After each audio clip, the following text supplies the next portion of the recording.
abençoe, né, e nos ilumine. E vamos seguir aqui nesse estudo, começando esse roteiro 6, que a nossa introdução foi maior do que a gente pensava, mas era necessário. Era o momento, né? Eu estava ali esperando chegar, inclusive. Eu estava enrolando aqui para você chegar. E a gente vai começar a conversa hoje sobre amor e evolução. Né? E essa conversa de amor e evolução é esclarecer por que a capacidade de amar amplia com a evolução do ser humano. Então, é a gente compreender isso, porque quanto mais a gente evolui, mais a gente ama. Ou quanto mais a gente ama, mais a gente evolui. Né? Então, a ordem dos fatores aí não influencia muito, não, porque o amor é condição de evolução. Então, o coração que ama é o coração que enxerga, é o coração que entende, é o coração que perdoa, é o coração que se expande, é o coração que compreende o contexto que ele está mergulhado. Então, o amor é essa condição da pessoa ser plural, da pessoa ser acolhedora, afetiva. O amor é essa condição. Né? Então, é um pouco isso que a gente vai entender. Né? A palavra do Cristo é insofismável. Não nos faremos titulares da Boa Nova simplesmente através das atitudes exteriores. Então, a gente não adianta falar de ser cristão apenas pelas atitudes exteriores. Precisamos, sim, da cultura que aprimora a inteligência, da justiça que sustenta a ordem, do progresso material que enriquece o trabalho e de assembleias que favoreçam o estudo. No entanto, toda a movimentação humana, sem a luz do amor, pode perder-se nas sombras. Né? Então, a gente, é como dizia o apóstolo Paulo na carta aos Coríntios: se eu não tiver amor, se eu não tiver caridade, eu nada serei. Então, a gente tem que se revestir dessas entranhas de amor para que tudo na vida da gente valha a pena. Né? A gente não pode ficar no automatismo do exterior. A gente tem que ter a intimidade da nossa condição de praticar o amor. A gente fazer alguma coisa porque sabe que a gente está fazendo aquilo da melhor maneira possível. Né? Então, toda a movimentação humana, sem a luz do amor, pode perder-se nas sombras. Seremos admitidos no aprendizado do Evangelho, cultivando o reino de Deus, que começa na vida íntima. Então, está lá em Fonte Viva, capítulo 15. Então, tudo isso começa dentro da gente. Quando Jesus nos revela o seu mandamento, que ele diz: amar a Deus acima de todas as coisas e amar ao próximo como a si mesmo, ele coloca na lei de amor o caminho da evolução. Amar a Deus acima de todas as coisas e amar o próximo como a si mesmo. A gente encontra neste mandamento, que resume toda a lei e os profetas, primeiro, a lei de amor, e segundo, o agente da lei de amor: Deus, o próximo e você. Né? Então, ame a Deus, ame ao próximo como você mesmo. Então, você tem a Deus, o próximo e você.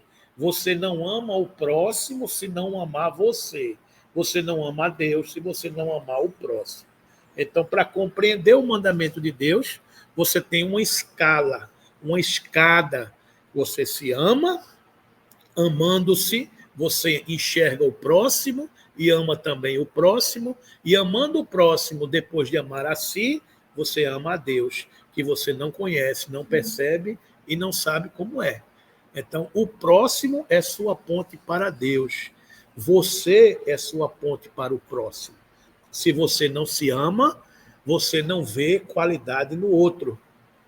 Você não enxerga a aventura no outro. Então, primeiro a gente precisa se amar, para depois de se amar, a gente enxergar o próximo, para depois de enxergar o próximo, a gente chegar a Deus. Então, o processo de evolução do ser passa por amar a si, para amar ao próximo, para amar a Deus. Né? E esse amar a si não é o amor egoísta, que eu sou o centro do universo. É o amor contextualizado, onde a gente entende que nós somos uma parte importante deste mundo de Deus. né? Eu não posso achar que somente eu sou objeto do meu amor. Não. Eu me amo para me valorizar, para me compreender, para me libertar, para me superar. E depois eu vou marchando, compreendendo o resto do mundo que me cerca, digamos assim, né? Pouco a pouco a alma se eleva, é o processo de evolução. Pouco a pouco a alma se eleva. E conforme vai subindo, nela vai se acumulando uma soma sempre crescente de saber e de virtude. A gente vai acumulando o saber e a virtude na medida que a gente se eleva. Sente-se mais estreitamente ligado aos seus semelhantes, comunica mais intimamente com o seu meio social e planetário. Quando a gente se eleva, a gente contextualiza-se mais do nosso ambiente, sente-se mais estreitamente ligado aos seus semelhantes.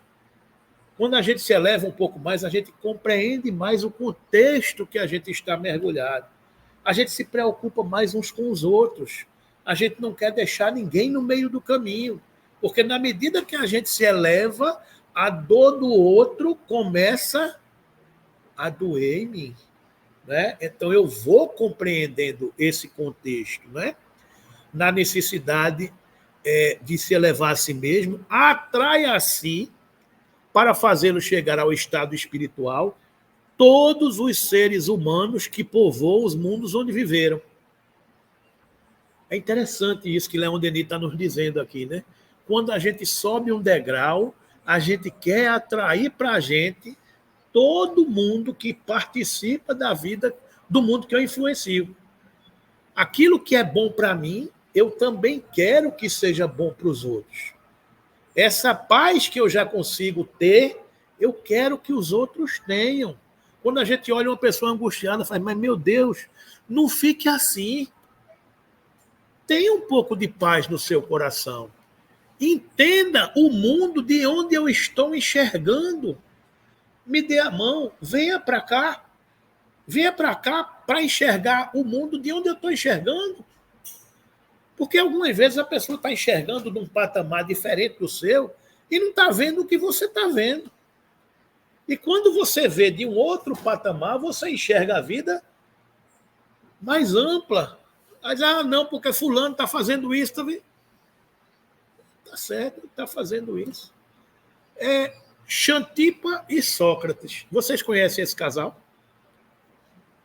Xantipa é um nome lindo. Quem não tem uma filha e uma neta ainda, guarde esse nome para batizá-la com esse nome. É um nome grego, Xantipa, a mulher de Sócrates, o filósofo Sócrates. Sócrates foi condenado pelas autoridades da época a ser morto por cicuta. Ele foi preso. Por quê? Porque era o amor. É um dos ministros do Cristo, Sócrates. Então, naquela época, 600 anos antes de Cristo, ele estava pregando o amor. Como a humanidade não entendia, condenaram Sócrates a tomar veneno, a ser morto, envenenado. Xantipa chegou na cadeia e disse, mas Sócrates, isso não é justo. Xantipa enxergando de um patamar, Sócrates, não é justo. E Sócrates enxergando de outro patamar, Sócrates sorria e dizia, ô Xantipa, e tu queria que fosse justo? Aí ela não entendia direito, mas como queria que fosse justo?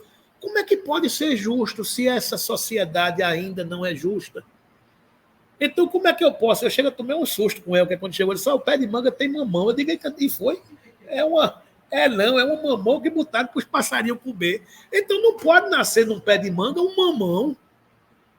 Se nascesse, ele ia dar uma cambalhota aqui, dizer, rapaz, o mundo está diferente mesmo.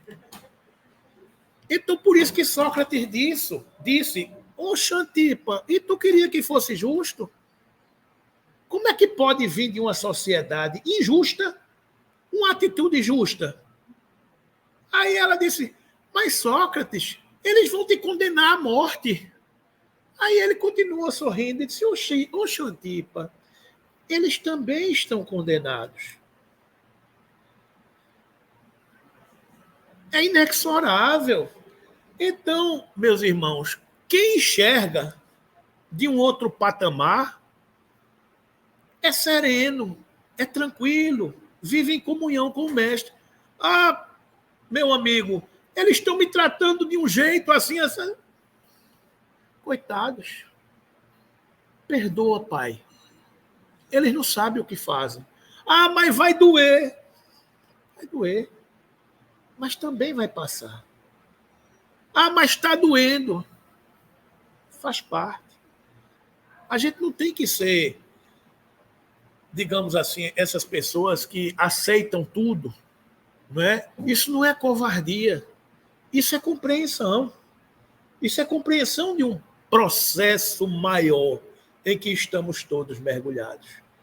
Não é? Então, essa é a questão. Todos os seres que povoam os mundos onde viveram, quer fazer por eles, por eles fizeram os seus irmãos mais velhos, os grandes espíritos que o guiaram na sua marcha. Ou seja, para a gente chegar nessa condição, alguém nos ajudou para chegar até aqui. Então, a gente se sente, digamos assim, solidário com todos aqueles que nos deram as mãos. Então, se alguém nos deu a mão para chegar até aqui, a gente quer fazer pelos outros o que fizeram por nós. É sempre esse processo de ir um ajudando o outro. Se alguém me trouxe até aqui, eu quero fazer pelos que estão ainda atrás de mim o que fizeram por mim. Esta compreensão nos faz menos egoístas, vaidosos e orgulhosos. Porque muitas vezes os outros, não, eu cheguei aqui por mérito meu, foi abestalhado. Não foi bem assim, tudo bem, que você tem seu mérito, tem sua capacidade, tem seu esforço próprio, tudo bem. Isso é mérito seu e ninguém tira. Mas alguém lhe deu a mão. Em algum lugar, alguém lhe deu a mão. Então a gente tem que fazer pelo outro aquilo que fizeram por nós. Essa é a condição de que a gente vai compreendendo o mecanismo do amor, né? Nisso reconhecerão todos que sois meus discípulos se tiverem amor uns pelos outros. Essa é a frase de João do Evangelho. Os meus discípulos serão conhecidos por muito se amar. Essa é a questão fundamental. Como é que a gente conhece um discípulo do Cristo? Ah, é quem está usando a camisa vermelha e branca? É quem está usando o chapéu não sei de quê? É quem está falando a língua não sei de onde? O idioma não sei de quê? Não. A característica de quem segue o Cristo é o amor. Os meus discípulos serão conhecidos por muitos se amarem. Né? A gente não é melhor do que ninguém, como dizia Joana de Ângeles, a não ser pela nossa capacidade de quê? De amar. A capacidade de amar é que nos coloca em outro patamar. A capacidade de amar de cada um é que nos coloca em outro patamar. Né? Então, o amor é o processo evolutivo. Os espíritos que ainda se encontram nas fases primárias da evolução desconhecem as mais singelas manifestações do amor, uma vez que se acham presos às necessidades básicas, às paixões determinadas pelo instinto de sobrevivência da espécie. Isso é uma coisa muito interessante, meus irmãos, que a gente convive com muitas almas que ainda se encontram nas fases primárias da evolução. A gente está matriculado numa grande sala de aula, mas nessa sala de aulas encontram-se espíritos em diferentes graus de evolução. Então, às vezes, numa mesma família, existem espíritos que ainda se acham presos a determinadas necessidades básicas, as paixões determinadas pelo instinto da sobrevivência da espécie. Então, você vê determinada pessoa que só se preocupa com o que é que vai comer, com o que vai beber, com o que vai dormir, com as necessidades fisiológicas, e ponto. O cara não preocupa-se com 2 dias na frente. Não pensa 2 dias na frente, só quer saber daquilo ali. Se botar o prato de comida na mesa, o cara vai pegar o prato dele e morra o resto. Não se preocupa com os demais. São características de uma pessoa que está numa fase primária de compreensão, que não tem um olhar 360 graus, que está olhando o contexto, né? Então, assim são as nossas casas, as nossas famílias, os espíritos que estão conosco. Vive a sua vida no seu mundo, no seu quarto, na sua realidade, no seu plano de WhatsApp, no seu plano de TV. eu não olho mais ninguém. O mundo pode pegar fogo, mas eu estou vivendo no meu mundo. Eu não sei se acontece com vocês, mas a gente vê isso por aí. Não aqui e agora, eu só penso naquilo ali, eu só penso em mim. Eu não penso no conjunto, eu não estou pensando se meu irmão está sofrendo, o que é que está passando por ele. Hein? São almas que estão na fase primária da evolução. Ele está respondendo pela necessidade básica. Um animal que tem instintos, ele preocupa-se com o quê?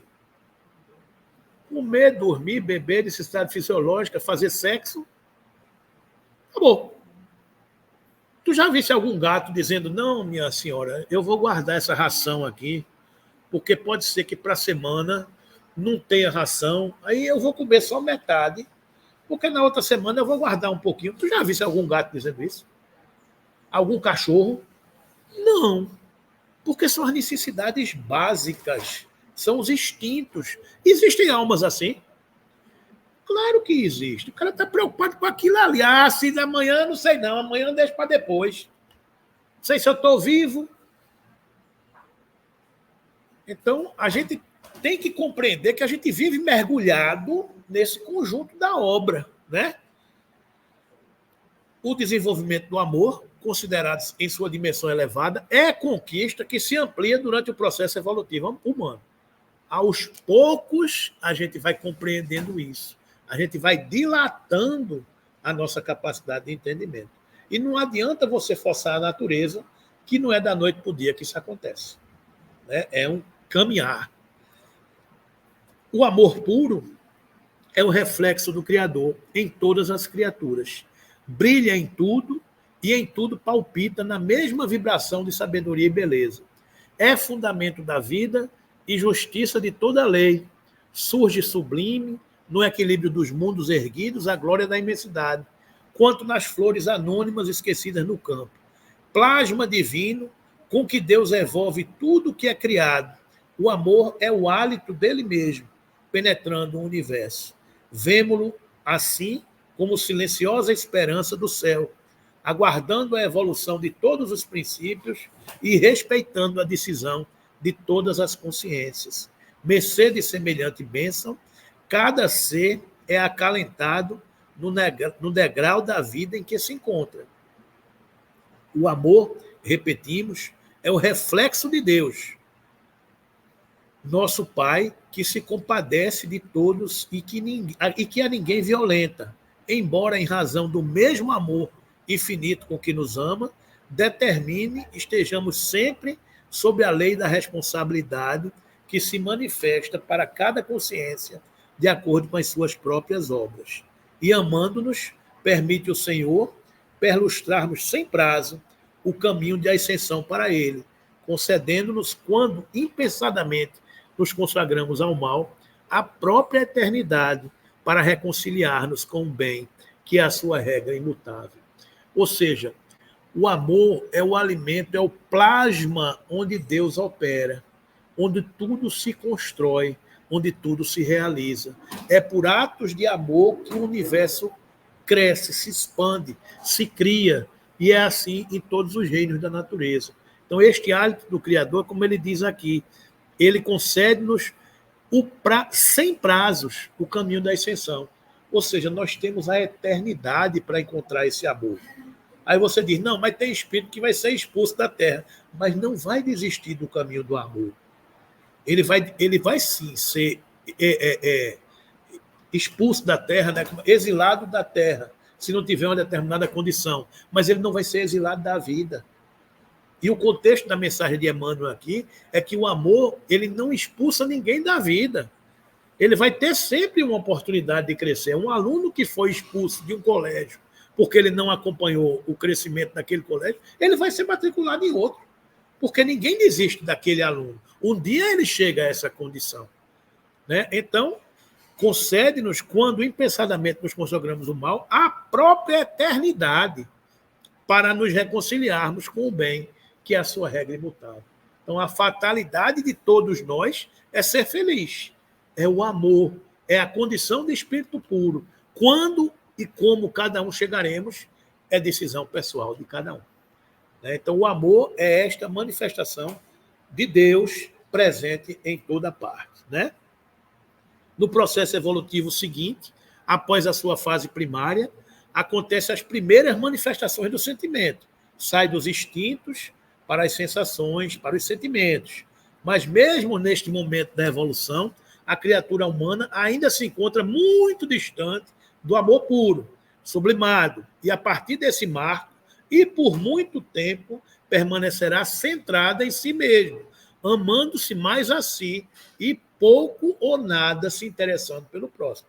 Você sai das condições ainda instintivas de sobrevivência, já vai para o outro patamar de amar a si. É o amor egoísta, né? Ainda está naquele patamar, mas é um processo de aquisição de seus valores, né? O desenvolvimento do sentimento ocupa dessa forma extenso período da caminhada ascensional humana, antes do espírito sublimá-lo, libertando-se definitivamente das amarras do egoísmo e do orgulho. Aprende, então, a sair de si mesmo e inicia o seu aprendizado junto ao próximo. Servindo-o, auxiliarás por amor nas tarefas do benefício. Enxergará nos que te rodeiam irmãos autênticos diante da providência divina. Ajudará os menos bons para que se tornem bons e auxiliará os bons a fim de que se façam melhores. Então, é um processo de ascensão, que daqui a gente aprende que o amor egoísta é um estágio do crescimento humano. Então, você se amar somente faz parte do processo de crescimento humano. Depois você vai perceber a necessidade de amar o próximo. E depois, você amando o próximo, você vai entender o amor a Deus acima de todas as coisas. Né? Então, é um evoluir, é um crescer, e onde as almas se encontram em diferentes graus de graduações desse sentimento de amor que cada um carrega. Né? Existe, no entanto, nos trabalhos da Boa Nova, um tipo de cooperador diferente. Louva o Senhor com pensamentos, palavras e atos, cada dia. Distribui o tesouro do bem por intermédio do verbo consolador, sempre que possível. Escreve conceitos edificantes em torno do Evangelho todas as vezes que as circunstâncias o permitem. Ultrapassa, porém, toda pregação falada ou escrita, agindo incessantemente na sementeira do bem, em obras de sacrifício puro, próprio de amor puro, nos moldes de ação que o Cristo nos legou.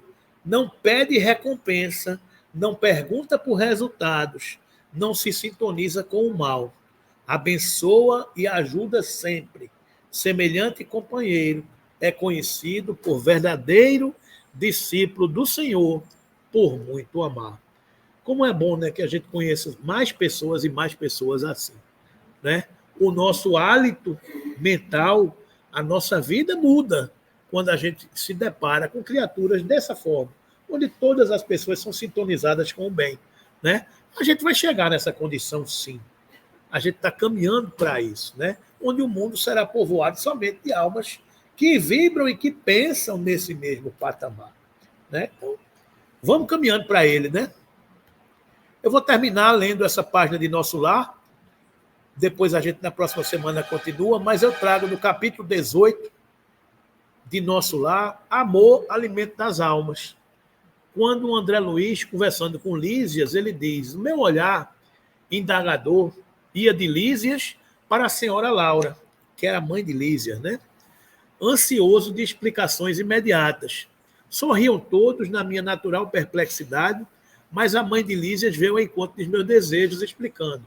Isso aqui é o diálogo que André Luiz teve na casa de Lísias, quando ele chegou na casa de Lísias. E ele viu uma refeição na mesa. E é aquele diálogo, André Luiz, como é isso aqui?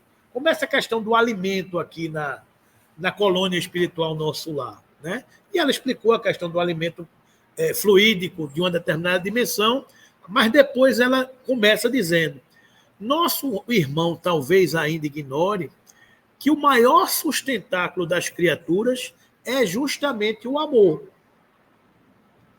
Olha que coisa bonita a gente vai aprendendo, né? O maior sustentáculo das criaturas é justamente o amor. De quando em quando, recebemos em nosso lar grandes comissões de instrutores que ministram ensinamentos relativos à nutrição espiritual. Todo o sistema de alimentação nas variadas esferas da vida tem no amor a base profunda. O alimento físico, mesmo aqui, propriamente considerado, é simples problema de materialidade transitória, como no caso dos veículos terrestres necessitados de colaboração da graxa e do óleo. Vocês entenderam essa reflexão aí? O alimento físico, mesmo aqui propriamente considerado, é simples problema de materialidade.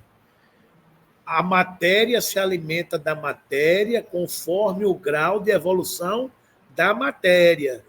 A planta se alimenta de terra, o veículo se alimenta de óleo e graxa, o corpo físico se alimenta de carne, de ovos, de fruta, de vegetais, mas o espírito se alimenta de amor.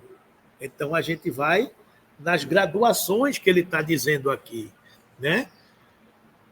A alma em si apenas se nutre de amor. A alma que existe em nós se alimenta de amor. Quanto mais nos elevamos no plano evolutivo da criação, mais extensamente conheceremos essa verdade. Não lhe parece que o amor divino seja o cibo do universo? O cibo é uma palavra que significa alimento e sustento.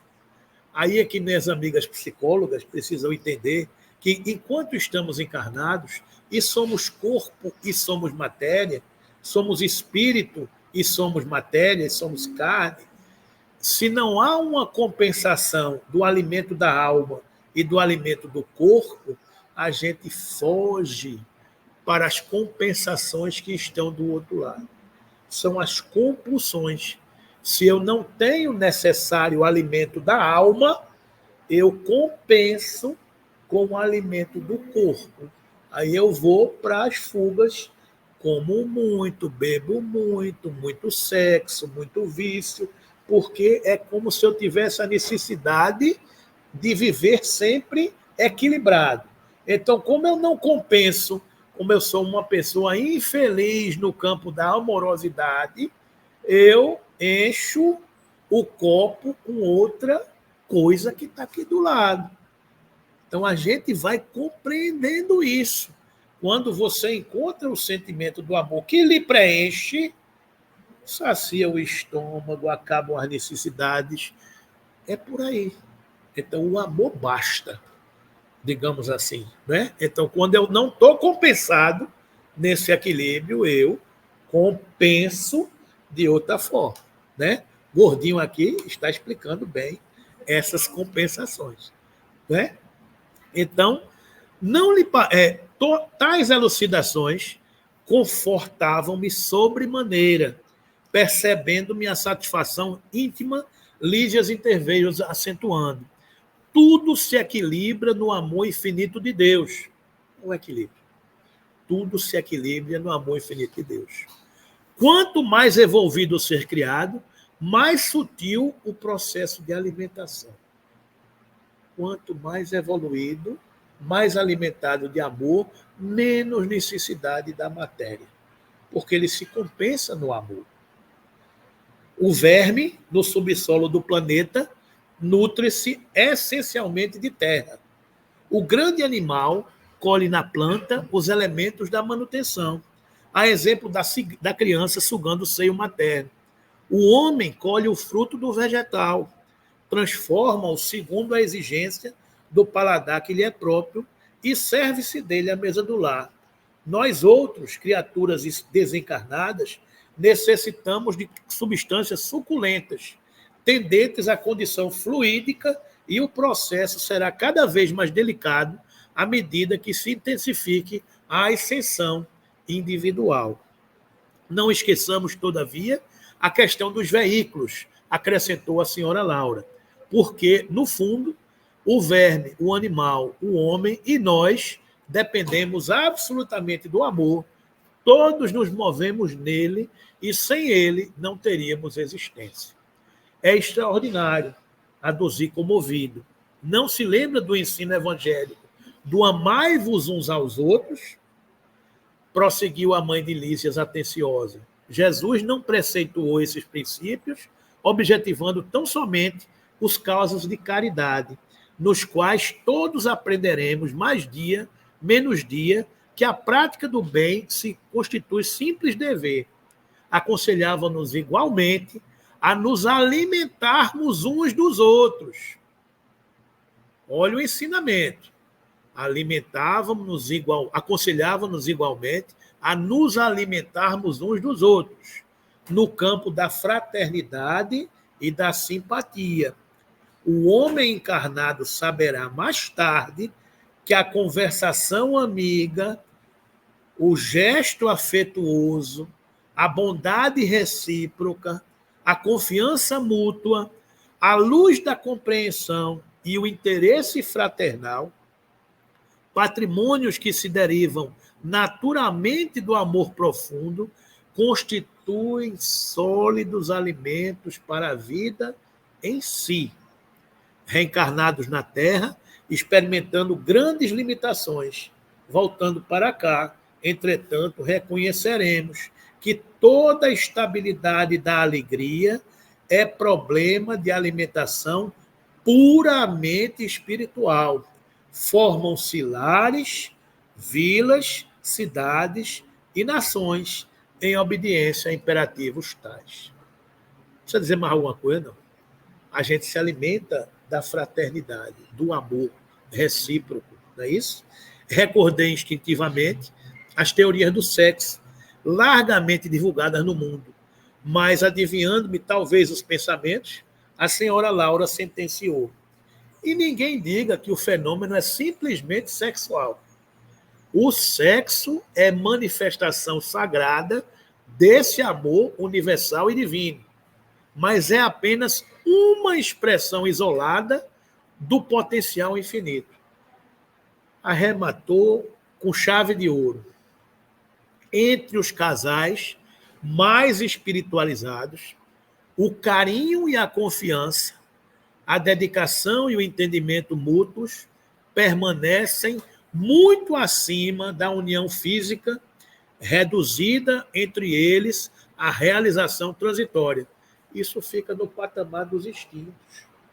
Então, lembrado que a gente falou aqui? A permuta magnética é o fator que estabelece ritmo necessário à manifestação da harmonia. Para que se alimente a aventura, basta a presença e, às vezes, apenas a compreensão. Então, meus irmãos, o sexo tem essas duas funções. É o equilíbrio energético entre os parceiros nessa dimensão de amor sublime, quando há amor, e a procriação da espécie no patamar dos instintos, da continuidade da vida para que nasçam novos seres. São funções nobres da sexualidade. Então, André Luiz nos ensina com maestria essa função onde o amor é sublime, onde o amor prevalece nas relações. Valendo-se da pausa, Judícia acrescentou: aprendemos em nosso lar que a vida terrestre se equilibra no amor, sem que a maior parte dos homens se aperceba. Almas gêmeas, almas irmãs, almas afins, constituem pares e grupos numerosos, unindo-se umas às outras, amparando-se mutuamente, conseguem equilíbrio no plano de redenção. Quando, porém, faltam companheiros, a criatura menos forte costuma sucumbir em meio da jornada. Como vê, meu amigo, objetou Lísias, contente, ainda aqui é possível relembrar o evangelho do Cristo. Nem só de pão vive o homem, não é isso? Então, a gente para por aqui.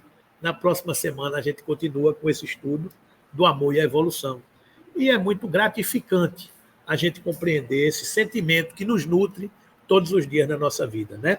Então, vamos ficando por aqui. Que Jesus nos abençoe, nos ilumine, nos ampare, e a gente conclui esse estudo de hoje para, na próxima semana, a gente terminá-lo.